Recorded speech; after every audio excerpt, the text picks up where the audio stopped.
नमस्कार दोस्तों, good morning दोस्तों, जय श्री कृष्णा। कैसे हो मेरे प्यारे साथियों? फटाक से दोस्तों आ जाइए और जुड़ जाइए दोस्तों मेरे प्यारे साथियों। क्षमा चाहूँगा दोस्तों, थोड़ा लेट हो गया, क्लास को लेकर थोड़ा लेट आपके सामने जुड़ा क्योंकि काम हो गया। ओके, सब लोग एक बार जुड़ जाइए मेरे प्यारे साथियों। सबको दोस्तों वेरी वेरी गुड मॉर्निंग दोस्तों। ओके, तो अपन इंडियन इकोनॉमिक के बारे में बात करें और इंडियन इकोनॉमिक को लेकर दोस्तों आपके सामने हर एक टॉपिक के सामने पूरा चर्चा कर रहा हूँ दोस्तों, जिससे आपको सारे टॉपिक्स आपको समझा दूँ और एक एक पॉइंट्स को लेकर आप लोगों के सामने टीका टिप्पणी मैं यहाँ पर कर लूँ। ओके, एक एक पॉइंट्स को लेकर दोस्तों आप लोगों को सारी बातें यहाँ पर बता दी जाएगी। ओके, सब लोग आ जाइए, दामिनी, राहुल, ओके, अमित, सब लोग एक बार जुड़ जाइए दोस्तों। ओके, सभी लोग एक बार जुड़ जाइए। ओके, और आप लोग बताइए कि आपको आवाज़, मेरी वॉइस आपको क्लियर आ रही है? मैं आपको क्लियर दिखाई दे रहा हूँ? Okay, Sanju good morning, Meenakshi good morning. अब देखिए, श्री राम गुरु जी की जय हो सबकी। ओके, आगे देखिए अभी अपन मुद्रास्फीति के बारे में बात करें, इन्फ्लेक्शंस के बारे में बात करें। ओके, इन्फ्लेक्शन को लेकर समझा रहा हूँ आप लोगों को। बहुत ही प्यारा, बहुत ही लाजवाब टॉपिक है आपका मुद्रास्फीति। मुद्रास्फीति जिसको अपन बोलते हैं इन्फ्लेक्शन। क्या बोलते हैं? इन्फ्लेक्शन जिसको अपन कहते हैं। इन्फ्लेक्शन जिसको अपन कहते हैं, मुद्रास्फीति या इन्फ्लेक्शन अपन इसको कहते हैं। ओके, अब सुनिए और समझिए। अब तक की कक्षा में दो बातें मैं बता चुका हूं।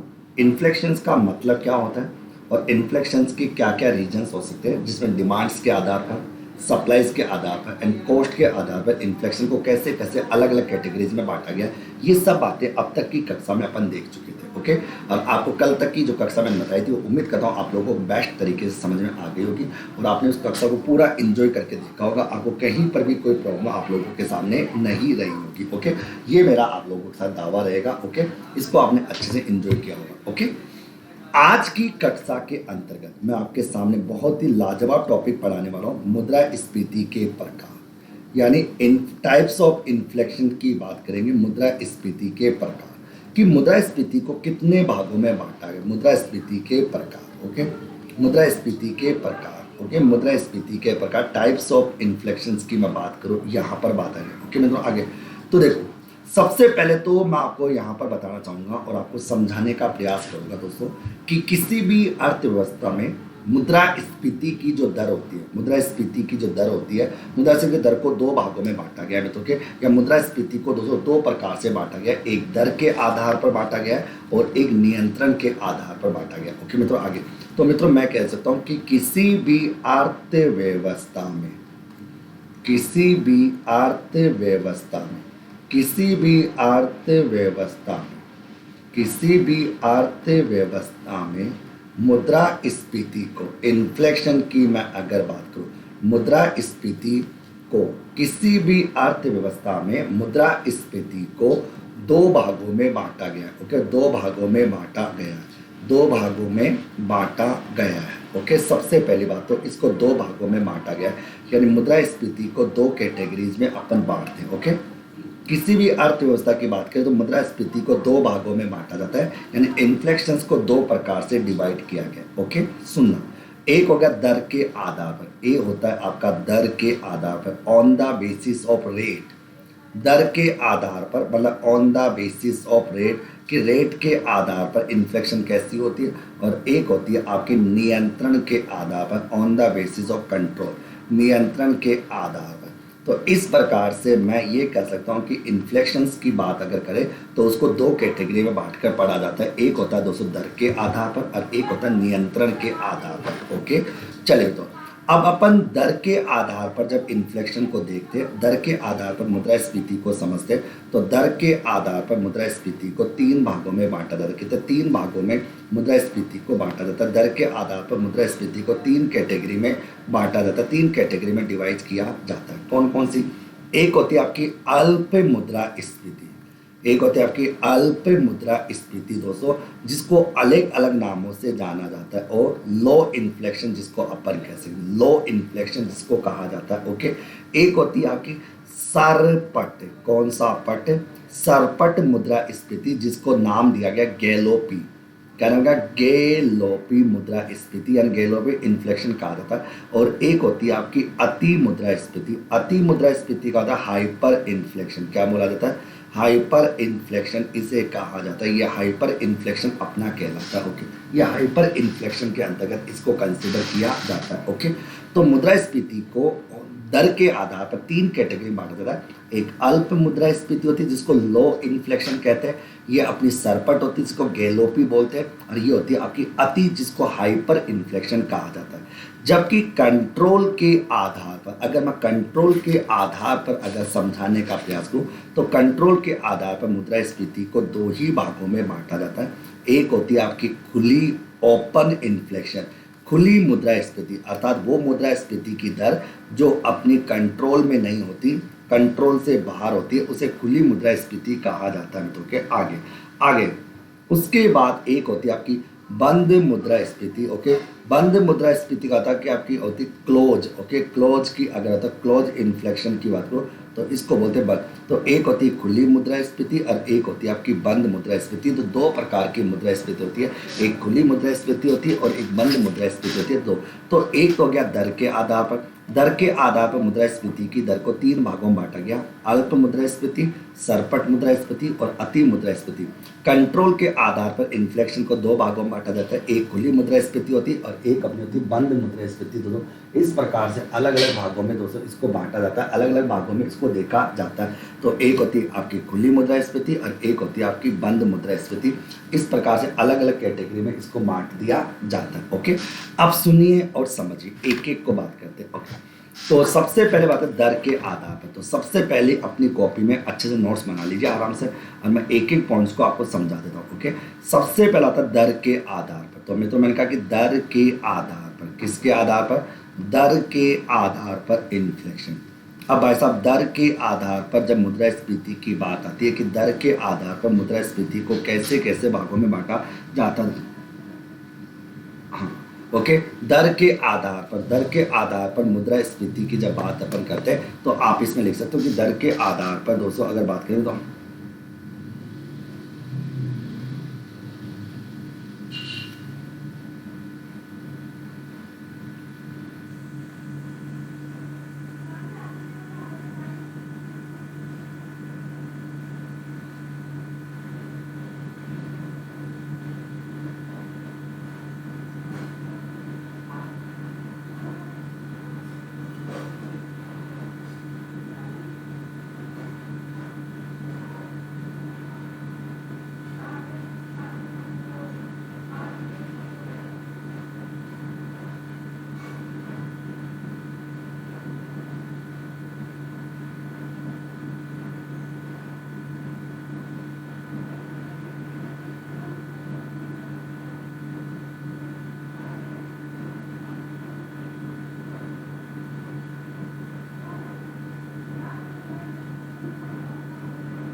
सॉरी, अब देखो, तो दर के आधार पर मुद्रास्फीति को तीन भागों में बांटा गया। ओके, दर के आधार पर मुद्रास्फीति को तीन भागों में बांटा गया जो आपको पहले बता चुका, जिसमें सबसे पहली होती है अल्प मुद्रास्फीति। अब सुनना मित्रों, दर के आधार सबसे पहले होती है अल्प मुद्रास्फीति, जिसको आप लो इन्फ्लेशन आप कह सकते हो। ये अल्प मुद्रास्फीति आपकी कहलाती है, लो इन्फ्लेशन इसे कहा जाता है।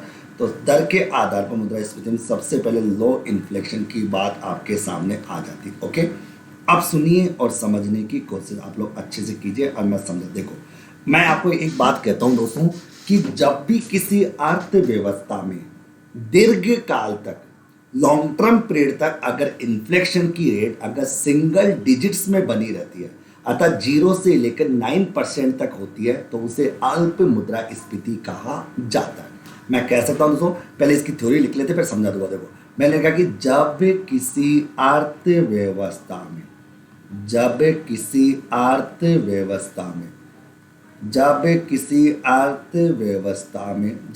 अर्थव्यवस्था में मुद्रास्फीति की दर, इन्फ्लेशन की रेट मित्रों, दीर्घ काल तक, लॉन्ग टर्म पीरियड तक, दीर्घ काल तक जब किसी अर्थव्यवस्था में मुद्रास्फीति की दर दीर्घ काल तक एकल संख्या मतलब होती है आपकी सिंगल डिजिट्स की अगर मैं बात करूं, सिंगल डिजिट्स की अगर बात हो तो मित्रों मैंने क्या कहा कि जब भी किसी अर्थव्यवस्था में मुद्रास्फीति की दर दीर्घकाल तक एकल संख्या सिंगल डिजिट तक बनी रहती है, सिंगल डिजिट तक बनी रहती है, सिंगल डिजिट तक बनी रहती है, सिंगल डिजिट तक बनी रहती है, अर्थात अर्थात 0% से, अर्थात 0% से 9% तक, ओके, 0% से 9% तक होती है, 0% से 9% तक होती है, तो उसे अल्प मुद्रास्फीति कहा जाता है। उसे क्या कहता है? उसे अल्प मुद्रास्फीति कहा जाता है, यानी वो आपकी लो इन्फ्लेशन कहलाती कहा जाता है। ओके, ये होता है दर के आधार पर आपकी इन्फ्लेशन का प्रकार। मैं वापस बोल देता हूँ कि जब भी किसी अर्थव्यवस्था में मुद्रास्फीति की दर दीर्घकाल तक अगर लंबे समय तक एक सिंगल डिजिट्स में रहती है, अर्थात 0% से 9% के बीच में रहती है, तो उसे अपन अल्प मुद्रास्फीति अंडर इन्फ्लेशन कहा जाता है। वो अल्प मुद्रास्फीति अपनी कहलाती है, उसे अल्प मुद्रास्फीति का नाम दिया जाता है। ओके, आगे अब मैं बात करूँ पैराग्राफ चेंज करके इसी में लिखूँ कि वर्तमान में, यानी इन प्रेजेंट की मैं बात करूँ, वर्तमान में भारत में यानी इंडिया की बात करें, इंडिया में मुद्रास्फीति यानी इन्फ्लेशन, जिसको आप आड़ू भाषा में महंगाई बोलते हो, वर्तमान में भारत में मुद्रास्फीति का जो स्वरूप है, यानी मुद्रास्फीति का जो स्वरूप बताया गया वो अल्प मुद्रास्फीति वाला बताया गया, अल्प मुद्रास्फीति वाला है। ओके, यानी वर्तमान में भारत की जो मुद्रास्फीति वो कैसी अल्प है, यानी अल्प मुद्रास्फीति वाला स्वरूप यहाँ पर इंडिकेट किया गया है। ओके मित्रों, तो मित्रों मैंने क्या कहा कि जब भी किसी अर्थव्यवस्था में, किसी इकोनॉमिक्स के अंतर्गत दीर्घकाल तक अगर इन्फ्लेशन की जो रेट है वो अगर सिंगल डिजिट तक बनी रहती है, अर्थात 0% से 9% के बीच में बनी रहती है, तो उसे क्या, ओके, तो उसे अल्प मुद्रास्फीति कहा जाता है, वो अल्प मुद्रास्फीति अपनी कहलाती। ओके, तो मित्रों मैंने साफ साफ कह दिया कि जब भी किसी अर्थव्यवस्था में इन्फ्लेशन की रेट है अगर लॉन्ग टर्म पीरियड तक एकल संख्या अगर सिंगल डिजिट तक बनी रहती है, अर्थात 0% से 9% के बीच में रहती है, उसे अल्प मुद्रास्फीति यानी लो इन्फ्लेशन कहा जाता है। ओके, और भारत की अगर इन्फ्लेशन की मैं बात करूँ तो भारत में अभी अल्प मुद्रास्फीति का स्वरूप ज़्यादा देखने को मिलता है। ओके, यहाँ तक आप लोगों ने अच्छे से देख लिया होगा।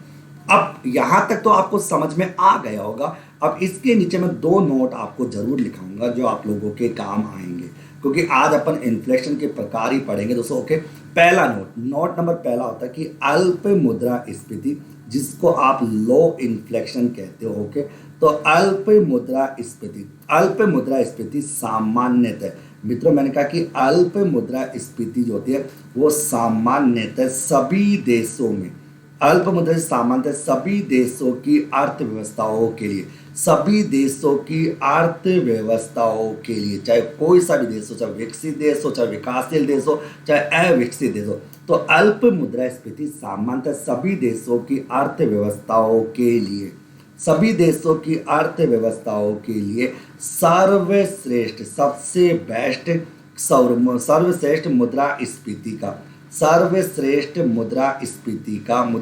का स्वरूप मानी जाती है, सबसे बेस्ट मुद्रास्फीति का स्वरूप मानी जाती है। ये बात आपको समझने की कोशिश करनी है। ओके, तो सुनिए, तो मैंने क्या कहा कि अल्प मुद्रास्फीति यानी लो इन्फ्लेशन जो होती है वो सामान्यतः सभी देशों की अर्थव्यवस्थाओं के लिए सर्वश्रेष्ठ मुद्रास्फीति का स्वरूप मानी जाती है, यानी सबसे बेस्ट जो मुद्रास्फीति होती है उसका स्वरूप उसे माना जाता है। ये बात आपको समझने की कोशिश यहाँ पर करना। ओके, तो अल्प मुद्रास्फीति सामान्यतः सभी देशों की अर्थव्यवस्थाओं के लिए सबसे बेस्ट मुद्रास्फीति का स्वरूप माना जाता है। ओके, यानी इसको अपन एक बेस्ट मानते हैं। और लो इन्फ्लेशन क्या होती है मैं आपको वैसे बता चुका कि कोई भी इकोनॉमी हो, कोई भी देश हो, कोई भी अर्थव्यवस्था हो, अगर वहाँ पर लंबे समय तक मुद्रास्फीति की दर अगर सिंगल डिजिट्स में रहती है, अर्थात 0 से लेकर 9% के बीच में रहती है, उसमें ज़्यादा परिवर्तन अगर लंबे समय तक देखने को नहीं मिलता, तो उसे लो इन्फ्लेशन कहा जाता है, वो आपकी अल्प मुद्रास्फीति कहलाती है।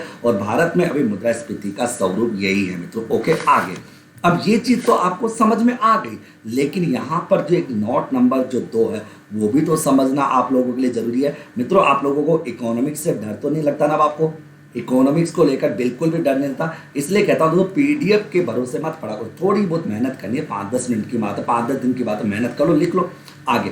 मैंने कहा कि हाल ही में भारत सरकार द्वारा, कौन सी सरकार द्वारा? भारत सरकार द्वारा, हाल ही में भारत सरकार द्वारा 31 मार्च 2021 जो जा चुका है, वैसे 31 मार्च 2021 तक भारत में मुद्रास्फीति की दर यानी इन्फ्लेशन की रेट, ओके, मुद्रास्फीति की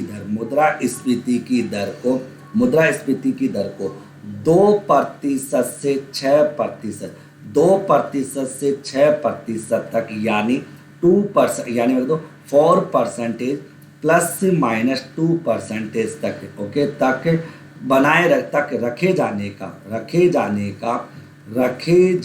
का लक्ष्य रखा है मित्रों, रखा गया था, ओके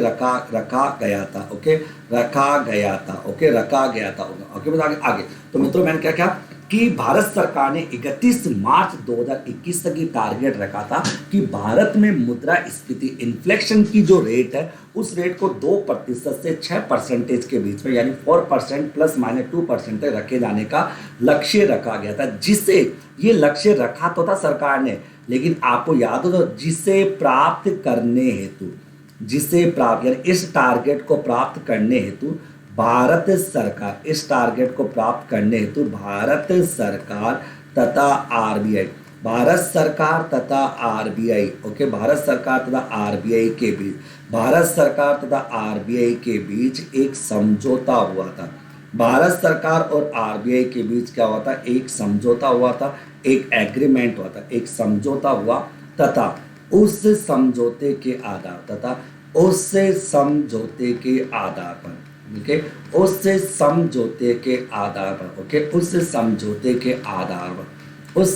के आधार पर दोस्तों अगर बात करें उस समझौते का 27 जून 2016 को क्या हुआ था? मुद्रा की मात्रा को यानी मनी की क्वांटिटी को, मुद्रा की मात्रा को नियंत्रित करने के लिए, मुद्रा की मात्रा को कंट्रोल करने हेतु मित्रों एक 6 सदस्यीय मौद्रिक नीति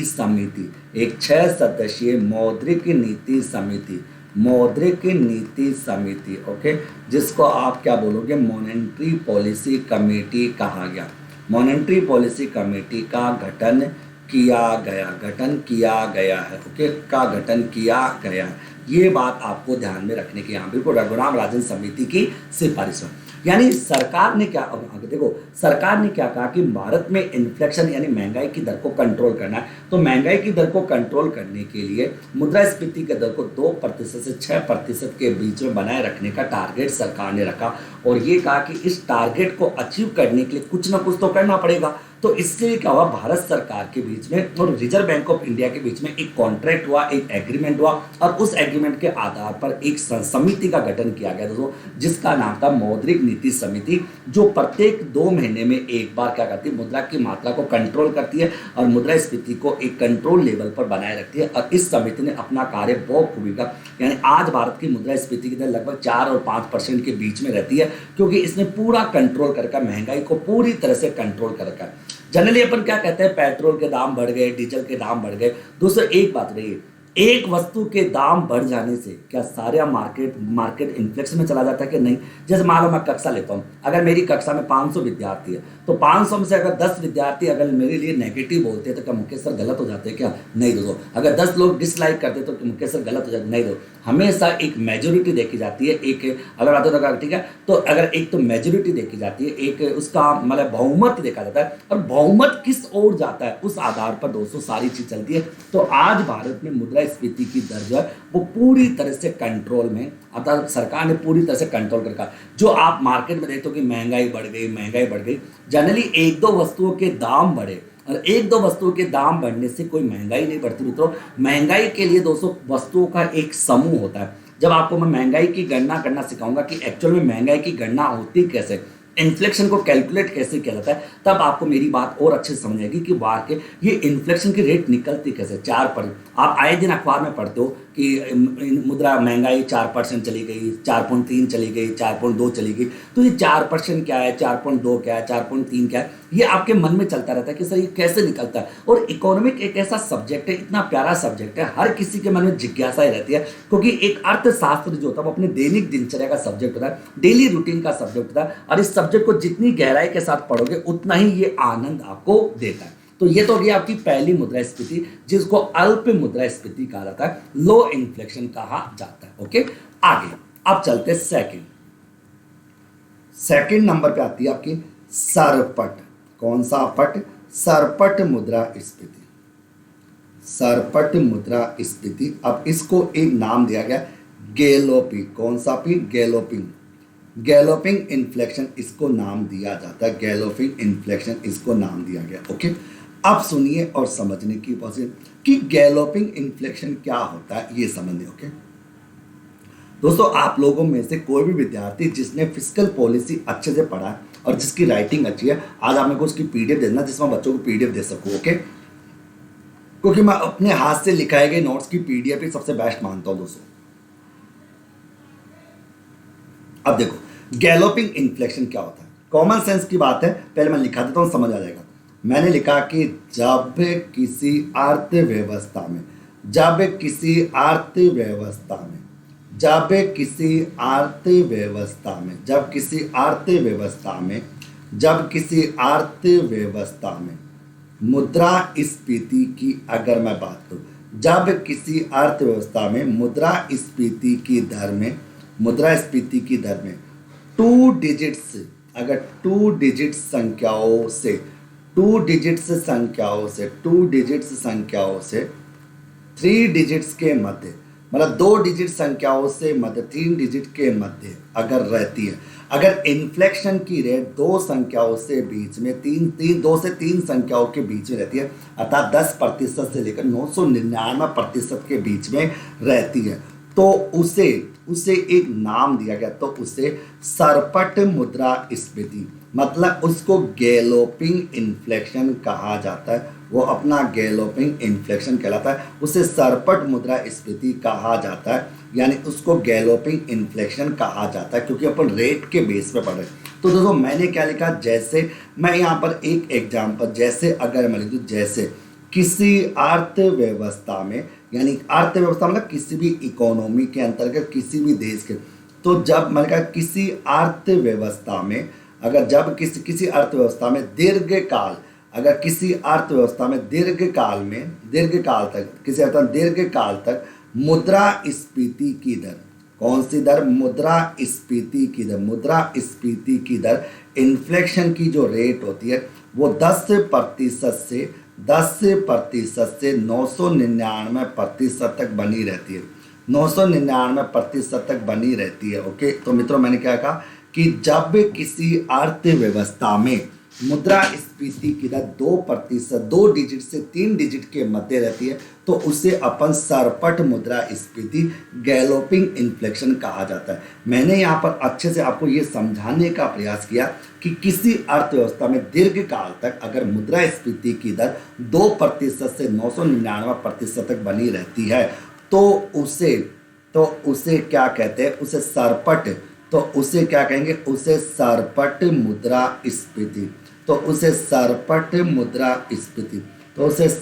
मुद्रास्फीति की स्थिति माना जाता है। ओके, माना जाता है, ये बात है, तो उसे सरपट मुद्रास्फीति की स्थिति माना जाता है। ये बात आपको ध्यान में रखने की आवश्यकता है। ओके, अब चलते इसके लिए भी, तो अब गैलोपिंग इन्फ्लेक्शन जो आपके सामने आता है, तो ये तो आपको, तो इस गैलोपिंग इन्फ्लेक्शन को अपन क्या कहते हैं? इसको तो मैं कह दूं दोस्तों, इसको और भी कई नामों से जाना जाता है।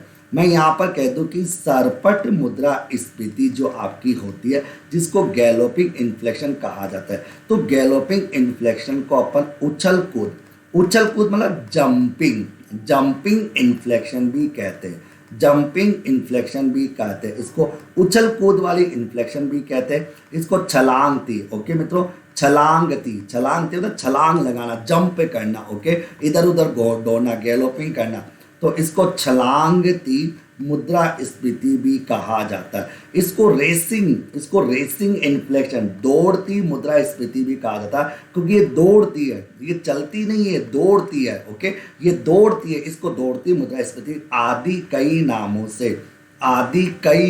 से जाना जाता है, आदि कई नामों से इसको जाना जाता है। ओके, इसको अपन बोल सकते हैं गैलोपिंग जाना जाता है, इसको गैलोपिंग बोल लो, जंपिंग बोल लो, रेसिंग बोल लो। ओके, इसको कई प्रकार की अपन बोल सकते हैं, तो इसको अपन कई तरह के नामों से अपन पहचान। तो मैंने क्या कहा कि जब भी किसी अर्थव्यवस्था में मुद्रास्फीति की दर 2 डिजिट से लेकर 3 डिजिट्स तक अगर रहती है, उसे सरपट मुद्रास्फीति कहा जाता है। और किसी भी अर्थव्यवस्था में दीर्घ काल तक मुद्रास्फीति की दर 10% से लेकर 999% तक बनी रहती है, तो वो सरपट इन्फ्लेक्शन की स्थिति कहलाती है, उसे सरपट इन्फ्लेक्शन कहा जाता है। और सरपट इन्फ्लेक्शन को अपन दोस्तों जंपिंग भी बोल सकते हैं, रेसिंग भी बोल सकते हैं, दौड़ती हुई बोल सकते हैं, कई नामों से इसको पहचानने का प्रयास करते हैं। बताओ मैं तो दूसरी मुद्रास्फीति आपको समझ में आई नहीं आई, यस या नो?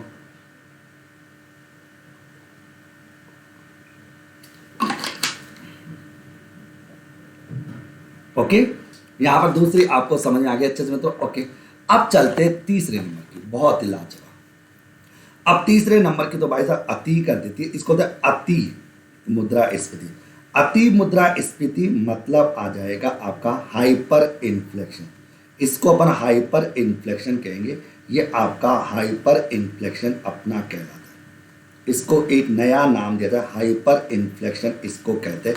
तो ये अति मुद्रास्फीति की स्थिति में आपके सामने आ जाता है, तो ये हाइपर इन्फ्लेक्शन आपका कहलाता है। ओके, पहली बात तो ये बात आपको ध्यान में रखने की आवश्यकता। ओके, आप सुनिए और समझने की कोशिश आप लोग यहाँ पर कीजिए। ओके, कि हाइपर, नाम से लग रहा है हाइपर, तो अब ये क्या कह सकते हैं मित्रों कि जब किसी अर्थव्यवस्था, मैं लिख दूँ यहाँ पर कि जब किसी अर्थव्यवस्था में, जब किसी अर्थव्यवस्था में, मैं कहा जब किसी अर्थव्यवस्था में, जब किसी अर्थव्यवस्था में मुद्रास्फीति यानी इन्फ्लेक्शन की मैं बात करूं, जब किसी अर्थव्यवस्था में मुद्रास्फीति की दर, इन्फ्लेक्शन की रेट रातों रात, अगर रातों रात बढ़ जाती है, मतलब हाइपर हो जाती है, रातों रात बढ़ जाती है, तो उसे रातों रात उससे बढ़ जाती है, तो उसे हाइपर इन्फ्लेक्शन कहा जाता है। इसका मतलब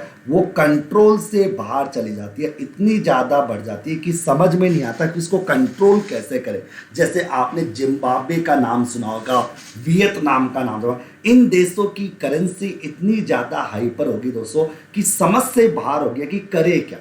ओके, तो जब किसी अर्थव्यवस्था में मुद्रास्फीति की दर रातों रात बढ़ जाती है, उसे हाइपर इन्फ्लेक्शन कहा जाता है, तथा तो उसे हाइपर इन्फ्लेक्शन कहा जाता है, यानी बहुत तेज गति से बढ़ती है। ओके मैं तो आगे तथा मैं कह दूं, तथा हाइपर इन्फ्लेक्शन, तथा हाइपर इन्फ्लेक्शन की अगर तथा हाइपर इन्फ्लेक्शन की स्थिति को, तथा हाइपर इन्फ्लेक्शन की स्थिति को किसी भी सरकार के द्वारा, किसी भी सरकार के मौद्रिक नीतियों के किसी भी सरकार के द्वारा, किसी भी सरकार के द्वारा अपनी, किसी भी सरकार के द्वारा अपनी मौद्रिक नीतियों के माध्यम से, मॉनेटरी पॉलिसियों के माध्यम से, ओके, मौद्रिक नीतियों के माध्यम से, मौद्रिक नीतियों के माध्यम से नियंत्रित करना, कंट्रोल करना संभव नहीं होता, नियंत्रित करना संभव नहीं होता। अर्थात दोस्तों कंट्रोल में नहीं आती, कंट्रोल नहीं होता और कंट्रोल करना संभव नहीं होता। और ऐसी स्थिति में, और ऐसी स्थिति में, और ऐसी स्थिति में मुद्रा जो होती, मनी जो होती है, वो अपना, मुद्रा अपना वास्तविक अस्तित्व खो चुकी होती है, वास्तविक अस्तित्व खो चुकी होती है। ओके, वास्तविक अस्तित्व खो चुकी होती है। ओके, वास्तविक अस्तित्व क्या होती है? खो चुकी होती है। ओके, आगे खो चुकी होती है, यानी उस मुद्रा का एक्चुअल में कोई अस्तित्व नहीं रहता, वो अपना वास्तविक अस्तित्व खो चुकी होगी। जैसे जिम्बाब्वे में आपने कई बार फोटोज देखी होगी, न्यूज़ देखा होगा आपने कि जिम्बाब्वे में मूंगफली जो है, मूंगफली कैसे खाई जा रही है? नोटों के अंतर्गत खाई जा रही है। ओके, चूल्हे किससे जलाए जा रहे हैं? नोटों से जलाए जा रहे हैं। यानी जिस पर्पज के लिए मुद्रा बनी थी, मुद्रा क्रय विक्रय को नियंत्रित करने के लिए बनी थी, एक्चुअल में वो चीज़ तो खत्म ही हो जाती है, क्योंकि इतनी ज़्यादा हाइपर इन्फ्लेक्शन हो जाता है, मनी कंट्रोल से बाहर चली जाती है, अत्यधिक मात्रा में मनी छप जाती है जो फिर कंट्रोल से बाहर हो जाती है। तो अगर बात करें तो अगर होता है तो कंट्रोल से जब बाहर हो जाती है तो उस मुद्रा की जो वैल्यू है वो वैल्यू खत्म हो जाती है, क्योंकि उसका पर्पज खत्म हो जाता है। जिस पर्पज के लिए मुद्रा वो बनी होती है वो अपना अस्तित्व खो चुकी है। ओके, आगे ओके, मतलब आगे बिल्कुल आए ना, बिल्कुल दोस्तों। फिर इसके लिए सरकार कई तरह के उपाय अपनाती है, जैसे डिजिटल करेंसी को लाती है, नोटबंदी करती है, या सरकार क्या कर देती है, मनी को बंद कर देती है, कई हो सकते हैं। हालांकि फिर भी कंट्रोल में नहीं आती, क्योंकि एक बार हाइपर हो जाने के बाद उसको उसके हाल पर छोड़ दिया जाता है कि ये अपने आप कंट्रोल में आ जाएगी, इसको कंट्रोल करना थोड़ा असंभव हो जाएगा। तो जब भी किसी इकोनॉमी में, किसी भी अर्थव्यवस्था में अगर इन्फ्लेशन की जो रेट होती है वो रातों रात अगर बढ़ जाती है तो उसे हाइपर इन्फ्लेशन कहा जाता है। और हाइपर इन्फ्लेशन की स्थिति में किसी भी सरकार के द्वारा अपनी मौद्रिक नीतियों के माध्यम से कंट्रोल करना जो होता है वो असंभव होता है। और ऐसी स्थिति में मुद्रा जो होती है वो अपना वास्तविक अस्तित्व क्या होती है? खो चुकी होती है। उसका जो एक्चुअल अस्तित्व है वो पूरा क्या होता है? खो चुका होता है, उसका कोई मतलब वहां पर नहीं रहता। तो ये तो था दोस्तों आपका एक तरह से कहे रेट के आधार पर इन्फ्लेक्शन। तो एक होती है लो इन्फ्लेक्शन, एक होता है आपका गैलोपिंग इन्फ्लेक्शन, और एक होता है आपका हाइपर इन्फ्लेक्शन। जो मैंने आपको तीनों बातें आपको अच्छे से बता दी, तीनों पॉइंट्स को बहुत ही शानदार और जानदार तरीके से मैंने आपको कंट्रोल कर दिया। बताइए समझ में आया नहीं आप लोगों को?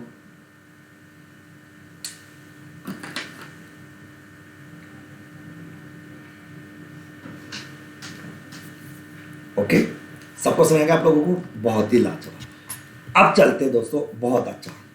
अब चलते हैं दूसरा बी पॉइंट, नियंत्रण के आधार पर। ओके, नियंत्रण के आधार पर। ओके, नियंत्रण, इसका रीजन है कि मुद्रा ज्यादा मात्रा में छप जाती है, एक्चुअल में कंट्रोल कर नहीं पाते। जब इंसान, जैसे मान लो तुम अभी पढ़ रहे हो, अगर तुम 10-15 दिन तक पढ़ना छोड़ दोगे और बाद में तुम लोग नोट्स बनाने के लिए सोचोगे तो हाइपर होगे, फिर तुम्हारा दिमाग खराब होगा, फिर पीडीएफ चिल्लाओगे, तो ये होता है हाइपर हो जाओगे। इसलिए समय समय पर जो काम होता है वो काम समय पर कर लेना चाहिए।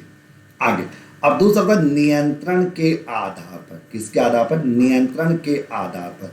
अब कंट्रोल के आधार पर मुद्रास्फीति को दो भागों में बांटा जाता है। ओके, देखो उद्देश्यों के आधार पर तीन होती है, मांग जनित, पूर्ति जनित और लागत जनित।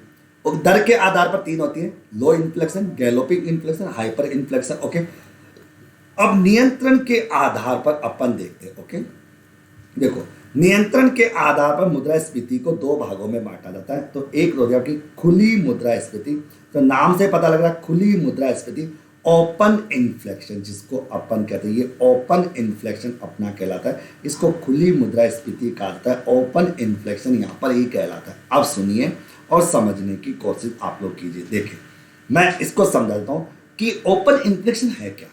देखो मैं कह दूं कि जब किसी अर्थव्यवस्था में, सुना मैंने क्या लिखा, मैं लिखा दो तो जब किसी आगे होगा, तो देखो जब किसी अर्थव्यवस्था में, जब किसी अर्थव्यवस्था में, किसी भी इकोनॉमी, जब किसी अर्थव्यवस्था में मुद्रास्फीति, मैंने कहा ना मुद्रास्फीति, जब किसी अर्थव्यवस्था में मुद्रास्फीति की दर, इन्फ्लेक्शन की रेट, सरकार, इन्फ्लेक्शन की रेट सरकार का, जब किसी अर्थव्यवस्था में मुद्रास्फीति की दर पर, मुद्रास्फीति की दर पर सरकार का कोई नियंत्रण नहीं होता, सरकार का कोई नियंत्रण नहीं होता, अर्थात सरकार का कंट्रोल नहीं होता। तो मैंने कहा कि जब किसी इकोनॉमी में, किसी भी अर्थव्यवस्था में अगर मुद्रास्फीति की दर पर, मुद्रास्फीति की दर पर, इन्फ्लेक्शन की रेट पर सरकार का कोई नियंत्रण नहीं होता, ओके, कोई नियंत्रण नहीं होता, तथा कोई नियंत्रण नहीं होता, तथा वस्तुओं और सेवाओं की बात करता, तथा वस्तुओं एवं सेवाओं की बात आती है, वस्तुओं एवं सेवाओं का मूल्य, वस्तुओं एवं सेवाओं का मूल्य स्तर अपने आप है, अपने आप बढ़ जाता है, अपने आप बढ़ जाता है, मतलब वो कंट्रोल में नहीं रहता, अपने आप बढ़ जाता है, तो उसे तो उसे क्या बोलेंगे, खुली मुद्रास्फीति कहा जाएगा। अर्थात दोस्तों वो ओपन इन्फ्लेशन अपनी कहलाएगी, उसे दोस्तों अपन खुली मुद्रास्फीति कहा जाएगा, वो खुली मुद्रास्फीति का पार्ट मानी जाएगी, उसे खुली मुद्रास्फीति कहा जाएगा। ओके, तो उसे खुली मुद्रास्फीति कहा जाता है। ओके, ये बात आपको ध्यान में रखनी। ओके,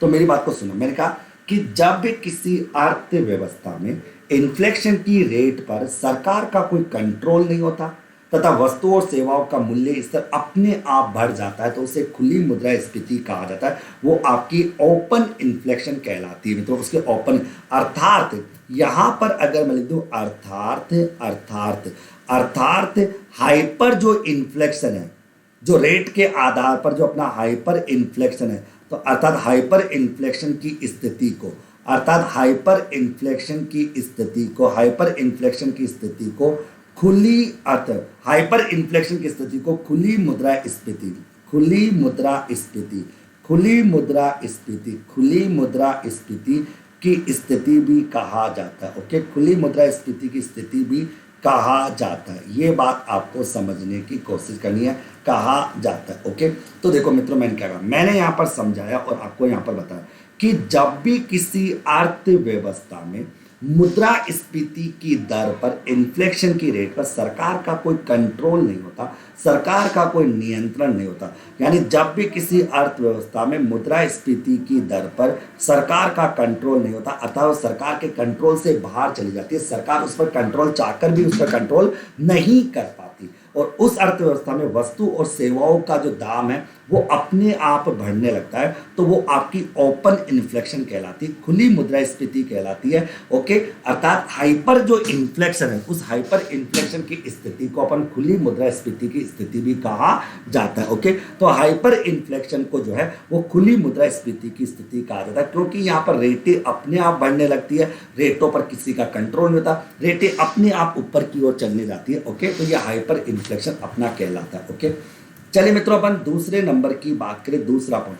अब एक होती है आपकी दोस्तों बंद मुद्रास्फीति, बंद मुद्रास्फीति जिसको दबी हुई मुद्रास्फीति भी कहा जाता है, यानी क्लोज इकोनॉमी, क्लोज इन्फ्लेशन कहा जाता है। अब आपको ये तो समझ में आ गया होगा कि बंद मुद्रास्फीति क्या होती है, इसमें तो समझाने वाली कोई बात ही नहीं होगी। ओके, अब देखिए यहां पर मैं कह दूं बंद मुद्रा, तो मैं लिखूं जब किसी अर्थव्यवस्था में, जब किसी अर्थव्यवस्था में, मैंने कहा कि जब किसी अर्थव्यवस्था में, जब भी किसी अर्थव्यवस्था में मुद्रास्फीति, इन्फ्लेशन की रेट की अगर बात लो, जब किसी अर्थव्यवस्था में मुद्रास्फीति की दर को, मुद्रास्फीति की दर पर, मुद्रास्फीति की दर पर सरकार का नियंत्रण होता है, सरकार का क्या होता है, नियंत्रण होता है, अर्थात वो सरकार के कंट्रोल में होती है। जब किसी अर्थव्यवस्था में मुद्रास्फीति की दर पर सरकार का नियंत्रण होता है तथा जो सरकारी नीतियों के आधार पर, तथा जो